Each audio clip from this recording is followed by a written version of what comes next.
আসসালামু আলাইকুম রহমতুল্লাহ বারাকাতু।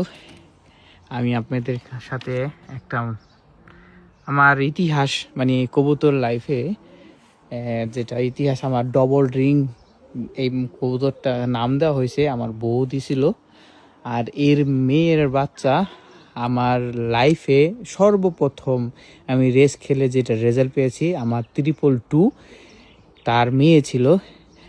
উনি হচ্ছে আমার একটা শিকারি কবুতর ছিল, ডাক দিলে হাতে আসতো। লম্বা সময় ধরে তার সাথে আমি কোনো প্রেম প্রীতি করি না, প্রচুর বছর হইব, ধরেন না হইল 3 বছর হইতেছে তার সাথে আমি কোনো প্রেম প্রীতি করি না। কারণ হইতেছে তিনি আর ডিম দিতে পারে না, তার পিছে একটা টিউমার হয়েছে, সেটার জন্য আর ডিম দিতে পারে না। মাদি কবুতরটা 2020 সাল পর্যন্ত ডিম দিছিল, এরপর আর ডিম দেয় নাই। আজকে 5 বছর ধরে এই যে এই ঘরের ভিতরেই থাকে ওকে।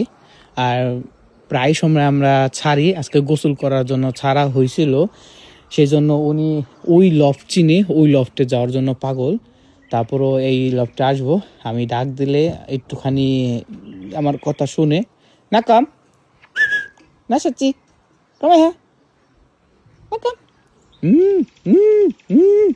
আগে এরকম করলে উনি যেই নাচা নাচতো, মানে আমার সাথে পেয়ার ছিল।